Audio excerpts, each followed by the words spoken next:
প্রধানমন্ত্রী তারেক রহমান ডালিয়ান থেকে বেইজিংয়ের উদ্দেশ্যে যাত্রা শুরু করেছেন। বেলা 1:30 প্রধানমন্ত্রী যাত্রা শুরু করেন। সফরসঙ্গী হিসেবে রয়েছেন তার সহধর্মিণী ডাক্তার জুবাইদা রহমান। এর আগে প্রধানমন্ত্রী তারেক রহমান সকাল 10টায় ডালিয়ানে ওয়ার্ল্ড ইকোনমিক ফোরাম WEF আয়োজিত গ্রীষ্মকালীন দাভোসের বার্ষিক সম্মেলনে অংশ নেন। চীনের ডালিয়ান আন্তর্জাতিক সম্মেলন কেন্দ্রে এই সম্মেলন অনুষ্ঠিত হয়। 2028 সাল থেকে শিক্ষা কারিকুলাম পরিবর্তন করা হবে বলে জানিয়েছেন শিক্ষামন্ত্রী ডক্টর আ.ন.ম এহসানুল হক মিলন। সেই সঙ্গে 2027 সালে এসএসসি পরীক্ষা জানুয়ারিতে নেওয়া হবে বলেও জানান তিনি। ঢাকা শিক্ষা বোর্ড, ময়মনসিংহ শিক্ষা বোর্ড, মাদ্রাসা শিক্ষা বোর্ড এবং কারিগরি শিক্ষা বোর্ডের কেন্দ্রীয় সচিবদের সঙ্গে মতবিনিময় সভায় এ কথা জানান তিনি। শিক্ষামন্ত্রী বলেন, কোনো প্রতিষ্ঠানে নকল পাওয়া গেলে প্রতিষ্ঠান প্রধানকে আইনের আওতায় আনা হবে। যে কোথায় লিকেজ রয়েছে, তারপরও লিকেজ রয়েছে এটা আমি দেখতে পাচ্ছি, সেগুলোকে কিভাবে ক্লাক করা যায় সেই ব্যবস্থা আমরা নিচ্ছি। তবে যদি প্রশ্নপত্র কোথাও আউট হয়, এই ধরনের কোনো সম্ভাবনা থেকে থাকে, সেটা আমি জানার পরও যদি কোনো অবস্থায় এটা হয়, কাউকে ছাড় দেওয়া হবে না।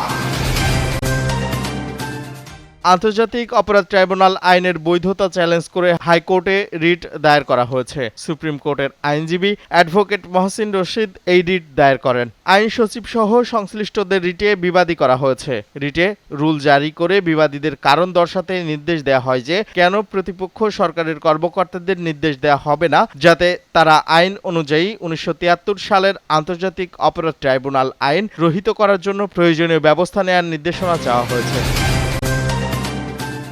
নওগাঁর সাপাহার সীমান্ত দিয়ে নারী, পুরুষ ও শিশুসহ 9 জনকে বাংলাদেশে পুশিনের চেষ্টা করেছে ভারতের সীমান্তরক্ষী বাহিনী BSF। তবে বিজিপি তৎপরতায় তারা বাংলাদেশের অভ্যন্তরে প্রবেশ করতে পারেনি। ভোর প্রায় 4টার দিকে উপজেলার আদাতলা সীমান্ত এলাকায় এই ঘটনা ঘটে।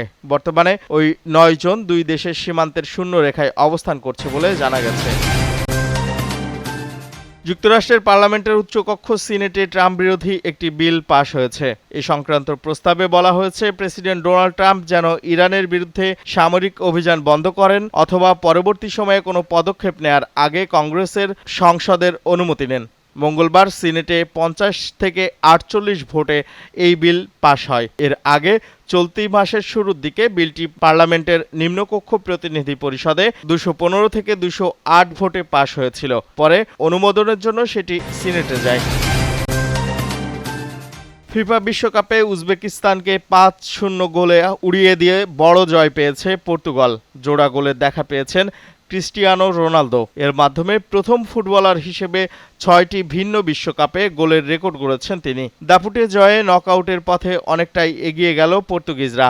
ম্যাচের 6ষ্ঠ মিনিটেই রোনালদোর গোলে পর্তুগালের লিড। সেই সঙ্গে ইতিহাসের প্রথম ফুটবলার হিসেবে 6টি ভিন্ন বিশ্বকাপে গোলের রেকর্ড গড়েন CR7। পেছনে ফেলেন 5 বিশ্বকাপে গোল করা মেসিকে।